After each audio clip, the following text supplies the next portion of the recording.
De retour dans PAF, nous étions en train de parler de la question du mariage pour tous, mais nous accueillons Dimitri Delarocque. Bonjour, vous êtes étudiant à l'université de Saint-Quentin-Versailles, ou Versailles-Saint-Quentin d'ailleurs, il faut dire. Vous êtes aussi le créateur du Lab, c'est-à-dire la télévision, TV Lab, de la télévision du lycée de La Bruyère, et vous interviewez beaucoup de gens, notamment dans le domaine littéraire, enfin pas que, hein, beaucoup de personnalités variées, et vous êtes un futur grand journaliste, d'après les termes même de François-Xavier Bellamy, qui a l'air de bien vous connaître et de vous apprécier. Alors, vous avez regardé ce qui s'était passé depuis le début de l'émission, et donc vous allez ensuite nous dire vos impressions, nous donner vos commentaires. Mais je repars sur le débat qu'on avait à l'instant avec Noureddine, qui posait justement la question de l'influence de la religion sur les réactions très fortes qu'il y a eu contre le mariage pour tous. Oui, je crois qu'on se demandait pourquoi le débat avait été si vif, aussi violent, pourquoi il était toujours aussi vif. D'abord, je crois que ce n'est pas d'abord une affaire de religion, c'est parce qu'il s'agit d'une réforme de très grande ampleur. Et s'il y a des pays où ce débat s'est déroulé sans aucune espèce d'importance, c'est d'abord parce qu'on n'a pas pris conscience de ce qui était en jeu à travers cette réforme du mariage. Ils n'ont pas compris. Peut-être en effet, y a-t-il le sentiment que beaucoup de gens ont partagé en France, qu'il y avait de toute façon un sens de l'histoire et que c'est de toute façon ce qui finirait par se produire. Je crois que ça n'est pas vrai. Et il est en train de se produire un basculement très important, dont d'ailleurs la majorité comme l'opposition à cette réformes ont pris conscience. On se souvient de la petite phrase de Christiane Taubira disant qu'il s'agit d'un changement de civilisation. Le mot est fort et il veut bien dire précisément que nous avons affaire à un basculement très profond. Ce qui serait étonnant, c'est que ce changement de civilisation ne suscite pas un débat vif et important. Et ce qui est étonnant, c'est que le gouvernement ait pu se croire autorisé à changer notre civilisation sans passer par une concertation beaucoup plus approfondie avec les Français. Pour en revenir à la place de la religion, parenthèse, mais est-ce que vous êtes sûr que si la droite revenait au pouvoir en 2017, elle abrogerait cette loi ? J'ai l'impression que maintenant, on est en train de revenir en arrière, de dire on ne changera rien. Hein. Je ne sais rien de ce qui se passe aujourd'hui dans les états-majors. Ce que je sais par contre, de façon certaine, c'est que, et nous en aurons encore la confirmation, j'en suis sûr, dans quelques jours, c'est qu'un très grand nombre de Français sont toujours très attachés au témoignage qu'ils ont voulu porter dans ce débat et qu'ils ne l'abandonneront pas, et qu'ils ne l'oublieront pas au simple motif que cette loi est passée. Une loi a été votée, le fait qu'elle ait été votée ne la rend pas moins injuste pour autant si elle l'est. C'est dans le programme du candidat Hollande, ça ne vous suffit pas comme concertation le fait que justement les Français... Je ne crois pas qu'on puisse décider de changer de civilisation et de s'autoriser ce changement de civilisation simplement parce qu'on a mis dans le 30e point ou le 31e point de son programme qu'on allait autoriser le mariage pour les personnes homosexuelles. D'ailleurs, on le voit bien, en réalité, ce qui est en jeu, c'est bien plus que le mariage. Et dans le mariage, il y a bien plus que le mariage. Il y a la filiation et il y a, comme ceux qui se sont opposés à cette réforme l'avaient dit, il y a évidemment le statut de l'enfant à l'intérieur de la famille. On le voit aujourd'hui, bien au-delà du mariage. C'est la question de la PMA, c'est la question de la GPA qui se dessine, qui se profile. C'est la question déjà aujourd'hui de la reconnaissance des GPA qui sont réalisés à l'étranger et de leur reconnaissance automatique. Une façon par laquelle la France cautionne, et la majorité socialiste de notre pays, cautionne cette exploitation extraordinairement choquante des femmes et des enfants qui s'appelle la gestation pour autrui. Je crois que ce qui est en jeu très profondément dépasse de très loin nos différences, y compris politiques, et y compris religieuse. Et ce sera peut-être, je crois, l'une des chances que et vous cette préférez réforme que les gens aillent ailleurs, en Belgique, dans les pays où c'est permis, pour faire cette gestation pour autrui, plutôt que de le contrôler, de le faire ici même ? Oui, et dans ce cas, avec ce raisonnement, on est condamné à s'aligner sur le moins disant éthique, j'allais dire, le jour où un pays autorisera de payer des femmes pour produire des enfants en série pour des milliardaires qui veulent s'entourer. Ça existe déjà. Hein, dans ce cas, on sera obligé de faire la même chose au motif que ça existe ailleurs. On ne considère pas que le droit social du pays le moins favorable doit être notre règle de conduite pour nous aujourd'hui. Et nous avons un sentiment important du modèle social que nous avons à défendre, même si d'autres pays ont un droit social beaucoup moins favorable. Également, même si vous et nous avons, bien sûr, évidemment. Rapidement, parce qu'il faut... Mustapha.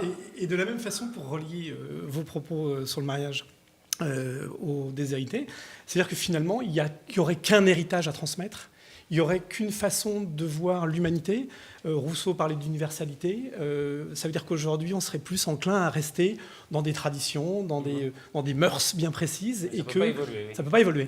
Pas du tout. Je crois encore une fois, ça rejoint ce qu'on disait tout à l'heure sur l'évolution même des œuvres d'art. Je crois que nous n'assistons pas à une mutation de la culture, mais à une forme de déculturation. Le mariage est éminemment une institution culturelle. C'est-à-dire, la pulsion sexuelle, c'est un fait naturel. Le désir de se reproduire, c'est un phénomène naturel. Le mariage, c'est l'institution, c'est-à-dire la façon dont la société apprivoise cette impulsion sensible et naturelle. Eh bien, ici, là, nous sommes en train d'assister non pas à une évolution du mariage, mais à une diminution de ce qu'est le mariage. Y compris en retirant, en appauvrissant le mariage de ce qu'il y avait au cœur de sa définition, c'est-à-dire la fécondité de l'altérité sexuelle. Nous sommes en train non pas donc d'inventer une nouvelle forme de mariage, mais tout simplement de le déconstruire, de le supprimer. Et c'est exactement ce qui est en train de se produire. Au fond, le mariage entre un homme et une femme... Enfin bon, on ne va pas faire le débat, mais de quel mariage vous parlez? Vous parlez du mariage religieux, vous ne parlez pas du mariage civil? Bien sûr que si, je parle du mariage civil. Un mariage dans lequel plus de la moitié des gens divorcent au bout de 3 ans. Enfin, on n'est pas comme ça dans mais ça, c'est précisément. Mais non, c'est tout à fait. Il y a la réalité des choses, quand même. Effectivement, c'est très intéressant. Le mariage semble, dans notre société, avoir beaucoup perdu de son sens. Vous l'avez dit. Il y a 20 ans, les sociologues pensaient pensaient même que ça allait disparaître. Mais je crois de fait qu'il est en train de disparaître, même si le nom est toujours intact. Il y a quelque chose de la signification de l'institution culturelle, non pas religieuse, mais de l'institution culturelle civile, qui est en train de se dissoudre. La notion de mariage diminue, mais pas la notion de lien. Or, le lien, il est de plus en plus... il prend d'autres formes. Le lien entre deux hommes, entre deux femmes, oui, pardonnez-moi, le lien, il est aussi dépendant de l'institution. Et quand on voit, et l'amour aussi, et quand on voit, l'amour, il entre précisément dans cette dimension de la culture. Quand on voit aujourd'hui sur les murs de nos stations de métro qu'on fait des publicités pour l'infidélité, pour le mensonge, donc pour le fait de tromper son conjoint, on peut se demander si, de fait, oui, l'institution du mariage, au sens civil du terme, c'est-à-dire le fait de se promettre fidélité... C'est la faute des homosexuels. La fidélité n'est pas une promesse religieuse, c'est une promesse civile. Pas du tout. Je crois que, en fait, en réalité, c'est la raison pour laquelle l'homosexualité n'avait rien à voir avec ce débat. Et le fait de considérer que ceux qui étaient contre le mariage... Sauf que dans les manifestations, on a vu aussi beaucoup de propos homophobes que je vous condamnais probablement. Bien sûr. C'est pas le problème. Mais je les condamne d'autant plus que je crois que l'homosexualité n'a pas du tout à faire avec l'essentiel de ce débat. La question fondamentale, c'est la question de savoir à quoi sert le mariage, à quoi sert la famille, et qu'est-ce qui doit être central dans la définition, c'est-à-dire dans l'acte de culture par lequel nous définissons le mariage et la famille. Et c'est la raison pour laquelle je regrette profondément qu'on n'ait pas eu l'occasion d'une concertation plus large. Donc juste un mot peut-être. Un mot, oui. Juste un seul. Finalement, je trouve que tout cela fait la promotion de l'absence de respect de la parole donnée ou du contrat conclu entre deux êtres ou entre deux familles, peu importe, mais finalement, on accepte qu'on puisse s'engager et tourner le dos à l'engagement que nous avons pris quelques temps plus tard. Je crois qu'il faut... Ça, c'est la réalité. Non, il faut, je crois, dans nos sociétés, on parlait tout à l'heure d'une société qui, finalement, retire toute possibilité de transmission du savoir et de la culture et qui va vers le vide. La déconstruction de cette société est un fait accompli. Je ne pense pas que nous soyons à même d'accepter d'accompagner tout ça. Je pense qu'au contraire, il faut retrouver les vraies valeurs humaines. Elles ont été créées par des générations et des générations avant nous, quelles que soient les religions. Il faut peut-être la redéfinir, mais en tout cas, il y a moi une chose que je retiens, c'est qu'à partir du moment où un individu, femme ou homme, s'est engagé à l'égard d'un autre ou d'une autre, quel que soit le fait qu'ils soient ensemble, femme-homme, homme-femme, peu importe, c'est qu'il y a engagement et que cet engagement doit être tenu. On ne peut pas dire devant tous, à la mairie ou à l'église ou à la mosquée, qu'on s'engage à créer une famille et à vivre ensemble jusqu'au bout, et puis quelques années plus tard dire non, finalement, je me suis trompé. Jean-Luc Badec est pour l'interdiction du divorce. Voilà. Non, je suis pour le respect de la parole donnée, mais à condition, bien entendu, que la parole soit sensée. Je plaisantais. On voit bien que le débat n'est pas près de se clore, donc ça nous donne des perspectives pour un débat. Mais je voudrais passer la parole à Dimitri. Alors, vous avez un petit peu regardé ce qui s'était passé dans l'émission, le débat sur l'éducation. Dites-nous alors ce que vous avez sur la culture notamment, c'était très intéressant. Est-ce qu'on peut mettre au même niveau le rap, Molière, absolument. etc. Je vais proposer une définition de la culture. Vous allez me dire si vous êtes d'accord. Est-ce que la culture, c'est ce qui nous réveille à nous-mêmes, ce qui permet d'affiner notre perception de la vie, etc. Est-ce que vous êtes d'accord avec ça? Bien sûr. C'est peut-être moins une définition de la culture qu'une approche de sa première des conséquences. Effectivement, la culture, c'est ce que nous recevons des autres pour nous découvrir nous-mêmes. Et vous avez tout à fait raison. Dans la plus petite expérience de la langue, nous apprenons déjà à reconnaître notre propre pensée et notre propre singularité. Alors il y a eu des lectures très intéressantes cet été, notamment Le Monde qui a fait un hors-série sur Céline. Alors bon, Céline évidemment un provocateur entre génie et provocation, et notamment c'est plus que de la provocation. notamment. Alors bon, évidemment c'est un extrait d'une lecture peu recommandable d'un pamphlet, mais il émet des hypothèses sur l'école. Pour lui, l'épanouissement, l'école se fait grâce à l'art. Alors c'est un petit peu délirant, mais c'est intéressant. Pour l'adulte, pas grand-chose à faire, peu de révolution pour lui, des phrases, toujours des phrases. L'enfance, notre seul salut. L'école, non à partir des sciences exactes, du code civil ou des morales impassibles, mais de l'émotion, grâce à l'enthousiasme, au don vivant de la création. Et le plus important, tout homme ayant un cœur qui bat possède aussi sa chanson, sa petite musique personnelle, son rythme enchanteur au fond de ses 36,8 degrés, autrement il ne vivrait pas. Alors c'est grâce à l'art finalement qu'on peut réussir à entrer dans la culture. En tous les cas, ce qui est certain, c'est que ce qui est décisif, c'est que l'art, en tous les cas la culture et les mots que nous transmettent justement les œuvres qui ont été créées par d'autres avant nous, c'est précisément ce qui nous permet d'interpréter pour nous-mêmes cette petite musique intérieure. Le grand drame en fait, le drame vraiment décisif, c'est que justement pour avoir trop décrit la culture comme un bagage, comme quelque chose qu'il faudrait avoir, on a oublié cette idée que la culture c'est d'abord le pont qui nous relie à nous-mêmes, le pont qui fait que nous sommes ce que nous pouvons devenir. Et profondément je crois que c'est ça qui est décisif, c'est que la culture nous révèle à nous-mêmes, pas seulement l'art d'ailleurs, mais toutes les formes de culture, et les sciences en font partie. Il y a cette très belle phrase, vous citez Céline, je vous répondrai par Camus, il y a cette très belle phrase dans l'autobiographie de Camus qui s'appelle Le Premier Homme, qui décrit son enseignant, son instituteur dans un milieu pauvre du nord de l'Afrique. Et Camus écrit qu'en apprenant la géographie, l'histoire, en apprenant les sciences naturelles, leur instituteur les révélait à eux-mêmes parce qu'il leur montrait qu'ils étaient dignes de découvrir le monde à ces petits gamins pauvres. Au fond, ce qu'il y a de merveilleux dans la culture, sous toutes ses formes, c'est qu'elle nous rapproche de nous-mêmes et qu'elle nous éveille, pour reprendre votre expression, à ce que nous sommes. Ça veut dire que si on comprend ce que dit Dimitri, on va mettre un professeur derrière chaque élève pour voir ce qu'il le révèle, ce qui va faire de lui ce qu'il peut ou est censé devenir. Du coup, vous allez soutenir bientôt François Hollande pour multiplier le nombre de postes. Non, au contraire, je crois que transmettre, c'est ça qui est aussi merveilleux, c'est que transmettre la même culture à chaque enfant, ce n'est pas produire un moule qui enferme les gens dans une forme d'uniformité.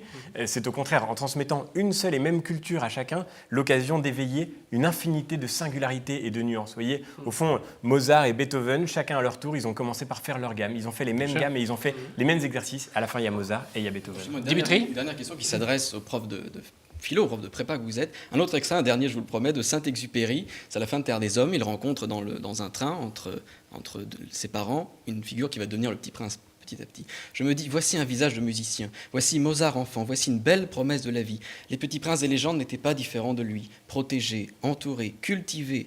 Que ne saurait-il devenir ? Quand dans les jardins naît une rose nouvelle, voilà tous les jardiniers qui s'émeuvent. On isole la rose, on cultive la rose, on la favorise. Mais il n'est point de jardinier pour les hommes. Mozart enfant sera marqué comme les autres par la machine à emboutir. Mozart fera ses plus hautes joies de musique pourrie dans la puanteur des cafés-concerts. Mozart est condamné. Ce qui me tourmente, c'est le point de vue du jardinier. C'est un peu dans chacun de ces hommes, Mozart assassiné. Est-ce que vous, en tant que prof de philo, vous vous sentez jardinier d'âme ? Est-ce que c'est une mission ? Est-ce que vous assassinez des Mozart ? J'espère que je n'assassine pas des Mozart. Non, jardinier d'âme, je crois qu'il n'y a pas de plus belle expression. Nous sommes bien humblement, comme enseignants, des passeurs. Nous ne sommes pas nous-mêmes les auteurs de la culture que nous transmettons. Et il faut se garder évidemment de tout orgueil dans l'acte éducatif. Je crois que ce qui est fondamental, c'est d'avoir d'abord cet acte de reconnaissance qui consiste à deviner, à reconnaître en nous-mêmes ce que nous avons reçu de la tradition, de ce qui nous a été transmis. Et pour ce qui me concerne, par exemple, de la tradition philosophique, dont j'ai eu le sentiment qu'elle m'avait conduit vers une forme de liberté plus grande. Mais ce qui est décisif, fondamentalement, c'est effectivement de pouvoir aller vers ces élèves avec le sentiment que nous allons leur transmettre quelque chose d'essentiel, et non pas simplement un accessoire qui leur permettra demain de s'en sortir dans le grand jeu du combat économique. Malheureusement, nous réduisons trop souvent l'école à cet impératif économique comme s'il s'agissait seulement d'insertion professionnelle. L'école est vraiment le lieu où peuvent grandir des âmes. Et le grand drame, c'est que pour l'avoir trop oublié, je vous citerai un autre mot de Saint-Exupéry qui a aussi un lien avec la musique. Dans Citadelle, Saint-Exupéry se désole à nouveau et il écrit « J'ai l'impression que les jeunes d'aujourd'hui me sont devenus étrangers. Je me sens lourd, dit-il, je me sens lourd de trésors inutiles, comme d'une musique qui jamais plus ne sera comprise. » Le grand drame, ce serait que notre culture, que la culture que nous avons reçue, devienne ce trésor inutile que plus personne ne peut comprendre. Une dernière question, Dimitri ? Non, simplement, alors bon, on peut reciter Céline, effectivement, toujours. Non, mais vous-même, par exemple, vous êtes une preuve avec votre lampe, notamment. Vous avez passé le bac. Oui, j'ai passé le bac. Vous venez de passer le bac. Non, mais que vous avez été chercher aussi une culture qui ne vous était pas forcément transmise au lycée. Alors, heureusement, notre époque est une époque où il y a beaucoup de médiateurs culturels. Il y a des artistes qui sont formidables. Ouais. Fabrice Lucchini, qui a, je crois, apprécié votre livre, quand il passe à la télévision, tout le monde devrait écouter ça, devrait s'inspirer de ce qu'il dit et devrait éprouver le même amour pour les textes de la littérature. Bon, on vit une époque formidable grâce à Internet qui permet justement d'avoir un panorama de toutes ces cultures.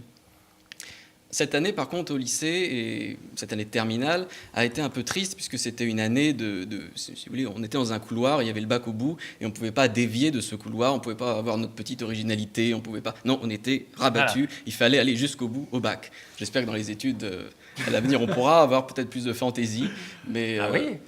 Pourquoi pas. Et ce qui est merveilleux, c'est qu'en même temps, je crois qu'à travers ce qui est transmis, même dans le caractère parfois un peu scolaire de l'exercice académique, il y a la clé, la condition pour bien se servir de ce qu'il y a ensuite autour de nous. Par exemple, sur Internet. Internet est effectivement l'occasion formidable de se cultiver, de trouver des savoirs nombreux et variés. Mais comment pourrait-on goûter ce qu'il y a sur Internet, discerner ce qui est bon de ce qui l'est moins? Comment le pourrait-on si on n'avait pas d'abord eu l'occasion de fréquenter une culture, j'allais dire, autoriser la culture d'une autorité académique, de celle qui précisément peut confirmer ce qu'il y a de meilleur dans la production culturelle. L'autorité, on revient à la religion et au catholicisme. Pas du tout, l'autorité n'a rien à voir. C'est le vrai. Le dernier chiffre, il paraît qu'il y a 1 milliard de sites internet. C'est quand même fabuleux, non? En tout cas, un foisonnement dans lequel il y a le meilleur et le pire. Il y a le meilleur et le pire, absolument. Merci beaucoup, Dimitri Delarocque, pour cette intervention. Alors, on va parler, peut-être passer à la semaine politique, mais auparavant, puisque vous êtes aussi beaucoup intéressé à la théorie du genre, enfin, vous soupçonnez qu'il y ait de la théorie du genre dans l'éducation, on a été fait un petit micro-trottoir pour demander aux gens, est-ce qu'au fond, ils savent ce que c'est que la théorie du genre? Je pense que c'est important de leur faire découvrir dès la scolarité et que après c'est aussi aux parents de nous aider à franchir les différentes étapes de la vie. Il faut que ce soit en accord avec les parents, c'est tout. Voilà. Mais je trouve que c'est une bonne chose. Des fois, il y a des parents, ils ont la honte de parler avec leurs enfants et ce serait bien que l'école aussi prenne un premier pas pour parler de ça. Moi, je crois vraiment qu'on est tous différents dans les mentalités, dans l'esprit, puis dans le genre mâle, femelle, comme vous voulez, féminin, masculin. Je crois qu'il faut que chaque chose reste à sa place. Voilà, la théorie du genre. Alors, on en a beaucoup parlé. C'est vrai qu'il n'y a pas grand monde qui sait ce que c'est. Non, moi, je ne sais pas. Véronique, par exemple. Rien. Enfin, la théorie du Et genre... on l'a beaucoup fantasmé aussi, j'ai l'impression, en disant, par exemple, que dans l'abécédaire de l'éducation, qui était censé dire qu'au fond, il n'y a pas de différence entre les hommes et les femmes, enfin, qu'il y a une égalité entre les hommes et les femmes. On a pareil. Non, égalité, justement, différence, c'est pas pareil. Non, mais l'abécédaire Patricia, plaidait pour l'égalité et les opposants ont dit, bah non, on dit que c'est la même chose. Non, est-ce que c'était ça hein Les études de genre, c'est très simple. Les études de genre, c'est un courant intellectuel qui naît aux États-Unis dans les années 70 et qui tente d'analyser notamment les grands textes de la culture, les productions, les artifices, les modes de vie, les comportements, à partir de ce postulat tout simple que la différence entre l'homme et la femme n'est pas une différence naturelle, mais qu'elle est complètement construite. Et que donc les hommes et les femmes ne sont pas naturellement différents, qu'ils n'ont aucune différence de nature entre eux, que toute la différence est construite en vue de l'aliénation des femmes par les hommes. Mais vous ne trouvez pas ça formidable parce que quand on a parlé de libération sexuelle, le grand mot de libération sexuelle, on voit bien ce que c'est. Libération qui pose problème. Non, mais est-ce que le terme de la libération sexuelle, ça ne serait pas de se libérer de sa nature sexuelle, enfin, que les hommes puissent devenir des femmes et les femmes devenir des hommes? Ça existe déjà. Ça existe déjà, oui. Mais je trouve ça formidable, moi. Malheureusement, la première question, c'est de savoir ce que c'est vraiment que la liberté et si nous assistons vraiment à une libération. Je ne suis pas du tout certain qu'en parlant de libération sexuelle, nous ayons vraiment assisté à une libération. J'en suis pas du tout certain. C'est la première chose. Et la deuxième chose, c'est que la question fondamentale n'est pas... Ça, je suis assez d'accord avec vous. Merci beaucoup. La question fondamentale n'est pas d'abord de savoir si nous sommes en train de nous libérer. La question, c'est de savoir si nous ne voulons pas accepter de reconnaître les choses telles qu'elles sont, nous accepter aussi telles que nous sommes. Je crois qu'on peut tout à fait tenter de progresser vers l'égalité entre les hommes et les femmes sans pour autant nier le fait qu'il y ait entre eux des différences. Et la troisième chose qui me paraît décisive, elle est au cœur de votre micro-trottoir, c'est que on a le droit de penser, et les partisans des études de genre ont tout à fait le droit de concevoir ce qui est d'abord une théorie, une hypothèse, que les hommes et les femmes ne sont pas différents par nature et que toutes les différences entre eux sont construites par la culture. Ils ont le droit de le penser, ils ont le droit de défendre cette idée. Mais ce qui est problématique, c'est quand l'éducation nationale est mise au service de cette conception sans que personne ne soit au courant et qu'on essaye en même temps de le cacher. Les parents le disaient tout à l'heure, il faut que les parents soient associés. Du complot quand même. Pas du tout. Regardez, la semaine dernière, on l'a encore vu sur le site de l'Académie de Nantes. C'est comme quand on dit que Najat Vallaud-Belkacem va rendre obligatoire l'étude de l'arabe. Je vous donne un simple exemple qui pour le coup... Non mais un simple exemple qui pour le coup n'est pas démenti, c'est un exemple factuel. La semaine dernière, sur le site de l'Académie de Nantes, il y avait une fiche pour les enseignants qui proposait aux enseignants de faire lire des ouvrages aux élèves en leur disant qu'il ne faut pas que les élèves rapportent ces ouvrages à la maison, ça risquerait de choquer leurs parents.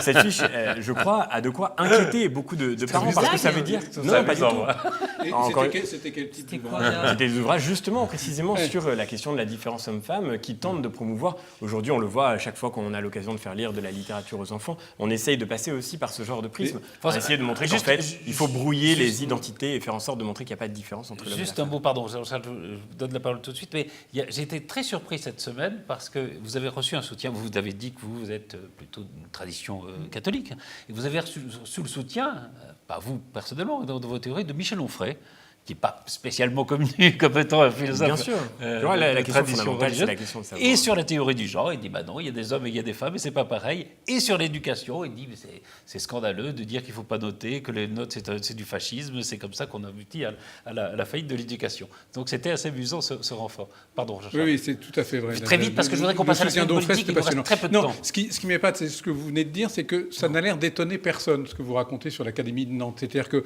là, on a un petit rectus à droite à gauche, on n'est pas étonné. Le à-poil qu'avait sorti Copé, enfin, c'était pas non plus... Non, mais je m'excuse, mais il reste 3 minutes.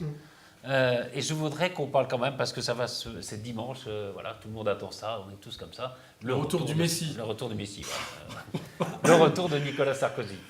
Qu'est-ce que vous en pensez? Le retour du Messie dans le football. En l'occurrence, il est sur le terrain. De Messi. De Messi, et non pas du Messi. C'est vrai qu'il y a une tradition quand même, pardon d'employer ce mot, mais il me vient à l'esprit, c'est cette idée de l'homme providentiel, toujours pareil. Alors on a l'impression que les choses n'évoluent pas, alors on parle maintenant de faire évoluer les institutions vers la 6e République, comme ça pourrait être éventuellement la solution miracle. Et on a du mal à franchir le cap, à savoir est-ce qu'on reste dans la 5e, est-ce qu'on passe à la 6e. Mais étant dans la 5e, on a vraiment le sentiment que ça ne peut être gouverné que par un homme, que par un homme providentiel, et donc avec des concepts qui seraient les siens, et éventuellement. On parle même d'un retour de Nicolas Sarkozy en abattant même des gens qui ont été ses proches collaborateurs jusqu'à très peu, mais qui l'auraient également changé. Donc c'est le même homme providentiel d'une époque, mais qui aurait quand même changé et qui se serait entouré d'autres gens. Et c'est ça qui est assez curieux. Oui, c'est plutôt une bonne idée. Après, que Sarkozy s'entoure de gens différents, pourquoi pas, il a raison. Sinon, on l'accuserait de tous les mots en disant qu'il n'a pas changé. Il y a 5 ans, il était avec cette équipe-là, il est maintenant avec la même équipe. Donc c'est tout à fait normal qu'il évolue et même qu'il s'améliore. Donc il n'y a pas de panique. Ensuite, je pense que le retour éventuel de Sarkozy n'est pas en soi une catastrophe. Les gens vont voter. C'est en contradiction avec tout ce qu'on vient de dire depuis tout à l'heure. Les gens vont voter. Il y a un héritage. Il y a un héritage à Jean-Luc Madet. Écoutez, je pense, comme je vous le disais tout à l'heure, on va vers une société du vide. Je pense que tout le monde a peur du vide. Du sous-vide. Je ne suis pas convaincu que Nicolas Sarkozy et ses équipes puissent remplir aucun vide. Par conséquent, j'ai plutôt confiance en des hommes capables d'écrire des livres comme ça pour construire une société nouvelle qui comblera probablement tous les vides que nous avons créés. Plus rapidement, historiquement, ça a marché. Moïse, Jésus, Mohamed, plus récemment Gandhi ou d'autres. Pourquoi pas? Bon, je ne mets pas Sarkozy sur le même plan que ceux que je viens de citer. Attention. Mais bon, pourquoi pas? C'est dans la tradition d'avoir un homme ou une femme qui peut porter un projet fort pour un pays. Mais il n'a pas été providentiel il y a 5 ans. Pourquoi il le serait maintenant? Enfin, je ne sais pas. Il faudrait une tête nouvelle. François Xavier Bellamy. Alors, vous n'êtes pas encarté, vous n'êtes pas à l'UMP, mais vous êtes plutôt sympathisant, donc je suppose? Non. Moi, je suis dans l'équipe de François de Mazières, disons plutôt de divers droite. Oui, en tous les cas, ce qui est certain, c'est que je crois que les enjeux pour la société d'aujourd'hui sont bien en deçà des questions de personnes. Ce qui est certain, c'est que notre pays manque de personnes pour porter un vrai projet politique, ça c'est certain. Mais ce qui est certain aussi, c'est que les choix que nous avons à faire collectivement aujourd'hui sont des choix qui engagent bien plus que la simple désignation de notre futur président. Et ce qui m'attriste beaucoup, ça n'est pas tant la situation du débat politique contemporain que la pauvreté du débat intellectuel dans notre pays. Je crois que c'est précisément de cela que nous aurions le plus à nous préoccuper pour l'avenir. Eh ben, vous essayez de relancer ce débat intellectuel grâce à un livre comme Les Déshérités ou l'urgence de transmettre, c'est chez Plomb. Merci beaucoup François-Xavier Bellamy. Grâce à vous, à cause de vous, l'émission est passée un peu trop vite, donc il y avait plein de sujets qu'on voulait aborder. Oui, les illettrés. Ah oui, les illettrés. Un mot. Ah oui, un mot sur Macron et les illettrés. Est-ce que vous pensez que ça aurait dû faire le buzz que ça? C'est scandaleux, ce pauvre Macron. Je veux dire, qui a dit une chose extrêmement gentille. Mais non, il l'a dit avec peut-être maladresse, mais extrêmement gentiment. Il y a effectivement des gens illettrés. Ça existe en France. Il a eu le malheur de le dire. Et ce qu'on lui reproche, c'est de le dire. C'est pas que ça soit vrai, c'est qu'il le dit. C'est ça. Il faut mettre une couverture dessus et nier l'évidence. C'est un scandale. Et de voir ce type qui est ministre et qui est obligé de s'excuser platement toute la journée pour essayer de sauver je ne sais pas quoi, c'est totalement scandaleux. Dire il y a des illettrés dans une entreprise où les femmes de cette entreprise sont illettrées, c'est pas la même chose. Surtout si elles le sont ou elles ne le sont pas. Le problème, ça ne serait pas ce qu'il a dit est absolument exact. Il y a c'est des vrai femmes ou pas illettrées vrai. dans cette c'est ça, c'est pas grave. Mais si c'est les femmes de cette entreprise, il y en a, c'est tout. Il le dit. Merci infiniment. Merci infiniment. Je rappelle le titre du livre de François-Xavier Bellamy, Les Déshérités, c'est chez Plomb. Merci beaucoup. Merci à vous. À bientôt.